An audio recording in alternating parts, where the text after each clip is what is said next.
Welcome if you're just joining us. We are at the famous Heidelberg Project, the entire block of Heidelberg Street in the city of Detroit, one of the more famous landmarks here. Retired TV reporter Bill Proctor's mission? Freeing innocent people behind bars. He's hosting an online fundraiser for a man locked away in Muskegon. It's the art community in the entire city of Detroit stepping up for a cause today, and that cause is a fellow named Ray Gray. He is a wrongfully convicted man who has been in the Michigan prison system since 1973. We're selling our friend Ray Gray's artworks. We actually have 50 of them.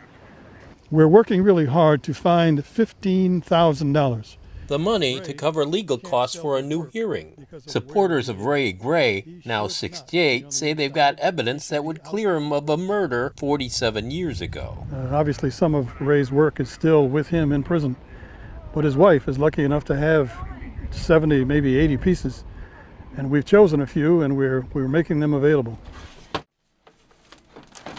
What's this one now? Blue Madonna. There's the original. A man looking inside himself. The doors represent decisions. Open one door and you go a certain way, open another, you go another way. And I think he's a really good example of how people can actually teach themselves incredible skills. At the University of Michigan, Nora Kranitsky and Janie Paul are part of the Prison Creative Arts Project, PCAP. Paul was there from the start 25 years ago. For a while, we were having a record number of prisoners in general, but that number has gone down. But have you seen the number of artists go down? No. No. No. It's just exponentially increasing because of the show. Mm-hmm. The show? Every year, PCAP curates the best art from 28 Michigan prisons. Thousands come to see. 700 works submitted this time. But this time, COVID has stopped the show. In the beginning, there was more work that was what you traditionally call prison art, like tattoo-related images, girly pictures, motorcycles, things like that. And then there were a few artists who were doing incredibly unique work that was just idiosyncratic. Here are examples from this year's exhibition in an online preview. Not what some collectors are looking for, so-called murderabilia, ghoulish stuff by the most heinous of criminals. Those are not these, and these, according to the curators in Ann Arbor, are truly fine art. Do these works get sold? Is there a market for it? Absolutely. So that's another really important part of the annual exhibition. At the artist prerogative, all of the artwork is for sale, and the proceeds of every sale go back directly to the artists themselves.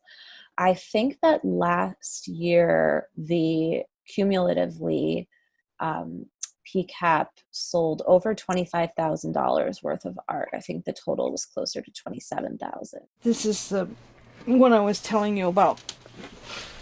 Moving them around makes me Nervous? I think if the DIA curators saw what you're doing here, they wouldn't feel too good. Oh. Barbara Gray first met Ray Gray in the late 70s, part of an arts in prison program even before PCAP came along.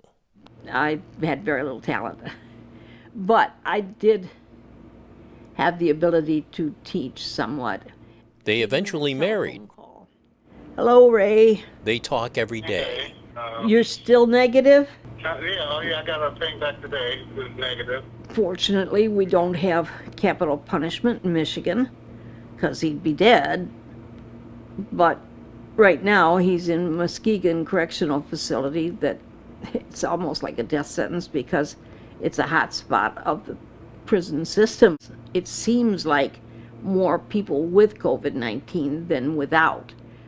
Gray entered prison at 21, a boxing champ, could have gone pro. When a man he met in passing said to be a drug dealer was shot dead, Gray was ID'd, charged, and convicted.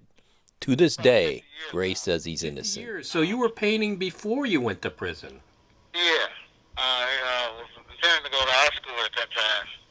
I've been involved in art since I was about 5 years old. Really? Yeah, my father was an artist, and my mother. Does art help you as you go about your day? Do you do a lot of it on a given day? Yes, it's sort of my religion.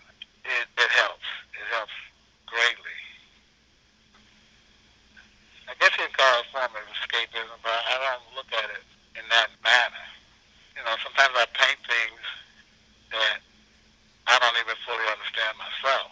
I mean, it's almost like a different entity or something. It's as if something else takes over. It's like a relationship between you and your painting. It helps to keep him sane. At one point he said it was like he was behind glass and he was screaming and nobody could hear him. Now it seems like he's getting through, and his paintings kind of speak for him even when he can't. Well, Ray's been in the show for a long time. He is highly respected. He's taught a lot of people. His work is really skillful. And I think what makes it exceptional is his sort of incisive critique, like his social critique. There's a painting of Governor Snyder in a bottle that's about the Flint water crisis. There's this fish with a gas mask on. You know, I mean, he's really kind of brilliant at these metaphors where you don't really have to say anything. You just get it, and you feel his conviction behind it. Many of his pieces aren't just portraits, they tell a story. And I think that's another thing that makes him different. What about the Ray Gray story? Will that change? His supporters want to bring evidence never presented showing he couldn't have done the killing. They say they know who really did, although that man has died. How are things going in terms of you getting out of prison? Well, I talked to my attorney yesterday, and there's some real positive things just beginning to happen. There's some things that are being relooked at. In the meantime, more paintings wait to be sold for the Free Ray Gray Legal Fund. So far, they've raised about $2,500 of the $15,000 goal. He honed his talent over many years on the inside. I can only imagine how wonderful his work would be had he had a chance to attend that art school and to flourish on the outside as a free man.